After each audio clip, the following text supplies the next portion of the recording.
Hello friends, this is Chandrakant from Akulmek Technologies and welcome to Top Rise. I'm privileged to have my guest Mr. Nagesh Sood, who is a well-known human rights activist across India and also a practicing senior advocate in Ahmedabad High Court. So without further ado, let me welcome Nagesh to Top Rise. How are you, Nagesh? Hi CK, I'm doing good. How about you? I'm good too. There is nothing much happening except that we are enjoying the monsoon. And also, we are on a journey of understanding the human rights. We would like to discuss, something interesting today with you. I think today the topic of discussion would be right to food. So, would you like to throw some information or light on this particular aspect from the legal standpoint? Yes, of course, Chandrakant. See, basically, right to food is a human right, protecting the right of people to feed themselves with dignity. This means that sufficient food is available, that people have the means to access it, and that it adequately meets the individual's dietary needs. The right to food protects the right of all human beings to be free from hunger, food insecurity, and malnutrition. The right to food does not imply that governments have an obligation to hand out free food to everyone who wants it, or anybody has a right to be fed. However, if people are deprived of access to food for reasons beyond their control, for example, people are in detention or at the times of war or natural disasters such as this pandemic, the right requires the government to food directly to the people. The right to food is protected under international human rights and humanitarian law and correlative state obligations as well established under international law. The right to food is recognized in Article 25 of the Universal Declaration on Human Rights and Article 11 of the International Covenant on Economic, Social and Cultural Rights, as well as there are different instruments which are internationally recognized. So far as India is concerned, Article 21 of the Constitution of India guarantees a fundamental right to life and liberty. The expression life in this article has been judicially interpreted to mean a life with human dignity and not mere survival or animal existence. The state is then obligated to provide for all those minimum requirements which must be satisfied in order to enable a person to live with human dignity, such as education, healthcare, just and human conditions of work, protection against exploitation, etc. So, the right to food is inherent to a life with dignity, and Article 21 is to be read with Article 39A and 47 to understand the obligations of the government in order to ensure the effective realization of this right. Now, Article 39A of the Constitution requires the state to direct its policy towards securing that the citizens, that is, men and women, equally have the right to an adequate means to livelihood. Article 47 spells out the duty of the state to raise the level of nutrition and the standard of living of its people as primary responsibility. So the citizens have a right to be free from hunger enshrined in Article 21 to be ensured by the fulfillment of the obligations of the government which are set out in Article 39A and Article 47. Now, if we talk about the present lockdown, of course, the difficulties were created because of the people who are basically belong to marginalized groups such as workers, who are daily wagers. Then there were migrants who were working at different places, were wanting to go home because this was the time when this is called the harvesting season for India, and therefore the migrants wanted to go home for this purpose. However, because of lack of transportation, they could not go to their respective natives. And what we observed in the entire country was that the crops were spoiled because of the non-availability of labor and workers. There were uh, uh, there were farmers who could not sell their vegetables and crops in the open market since the markets were closed, and therefore, a lot of supply of food was affected during this lockdown.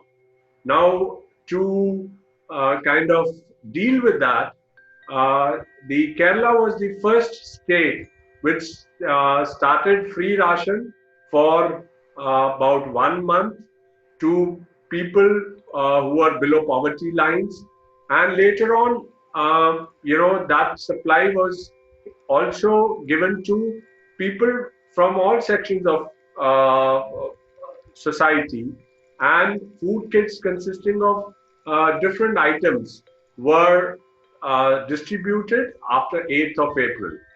The finance minister actually announced 1.7 trillion rupees relief package to take care of food security measures funded by the Prime Minister's Garib Kalyan scheme. And the help was given to the poorest people by announcing the distribution of 5 kgs of rice and wheat per person, and 1 kgs of pulses to every household. So this model by the central government was followed by different states like Tamil Nadu, Punjab, Haryana, Karnataka, Andhra Pradesh, and uh, similarly 5 kg of subsidized food grains of monthly ration per household was provided under the National Food Safety Act 2013 for two-thirds of the Indian population. Thereafter, the Defense Food Research Laboratory, which is based in South India, uh, is a food research organization which is solely responsible to feed India under extreme conditions like disasters, conflicts, and space missions. Uh, so they have been working day and night to feed especially the health workers across India with nutritious meals. So these were some of the schemes that were introduced during lockdown by the government to deal with the sufferings of people, which at this time uh, was obligated on the government to provide food as we are in the unprecedented times of COVID-19. Uh, I also did a little bit research of my own. So I would like to just inform you about that. So when the COVID was on and the lockdown was on across the country, I think the government, uh, in order to uphold the right to food law, they did some changes. I think one of the major changes they did is remove the Mandi Act, which was imposed during the socialism era of 1970 India.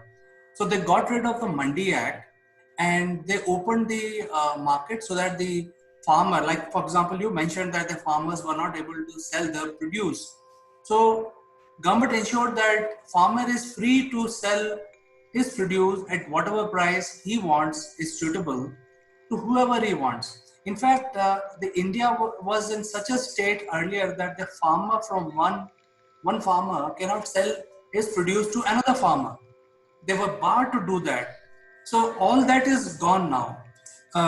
Why I'm bringing this point, because I've been contacted by a few of the middlemen.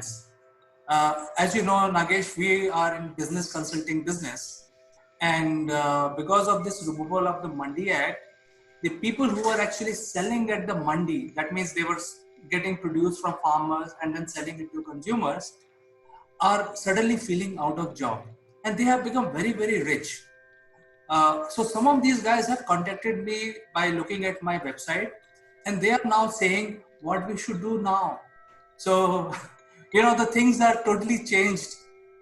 While the government is pro farmer and they are upholding, they have uphold the law of right to food. The other point I like to bring to your notice, as per my research, is that the land is limited in our country. It's a limited land. The land cannot increase. So whatever we can do scientifically, like for example, you mentioned the research institute in South India.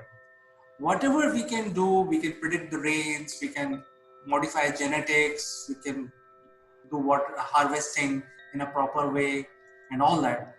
The growth, unlike other industry which can go to double or 3 times, 4 times, the growth in agriculture cannot exceed beyond 3%. So suppose we make a 1 or 2% growth as compared to previous year, it is considered miracle. So we are actually grappling with this situation where one side is that markets are getting opened up and there are certain people who are getting jobless who are sort of middlemen. And other side is that the production on the agriculture side is not huge as compared to other industries. For example, if you invest in a scooter industry, you can make a projection that, hey, I'm making scooters in India and I will sell it to Taiwan. So you can immediately double or triple your projections. But in agriculture space, which is actually producing food, the maximum growth by God's grace cannot be more than 4%. So I think these are certain things that the government is grappling with.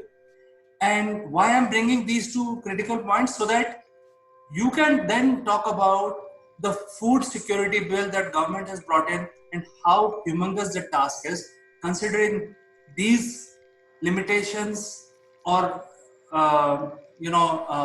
blockades that we have. Yes, definitely. You see, the government's endeavor in these times have been exemplary. I mean, they have tried their best to feed the needy in this unprecedented times, and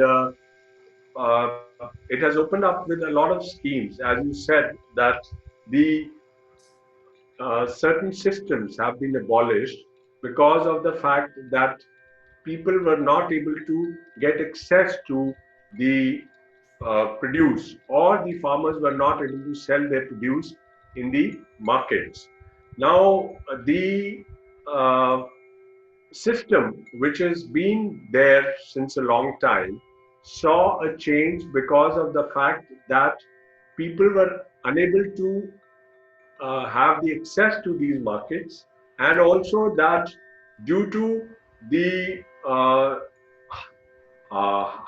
due to the lack of harvesting of crops, because of the shortage of labor and the machineries, the actual crops were spoiled.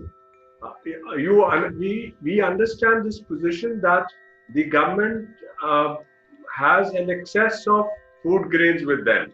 There is plenty of food grain which are stocked with the government, and therefore there is no dearth of the provision for food for people. But unfortunate part is that how does that food reaches to people who are affected?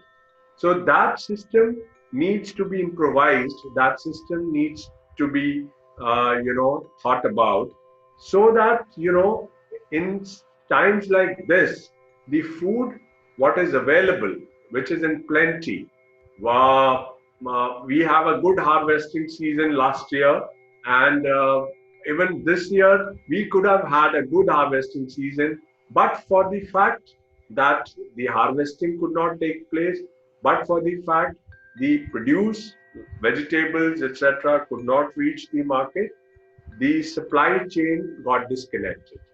And therefore, the government has now have to concentrate on developing a system where such blocks can be overcome.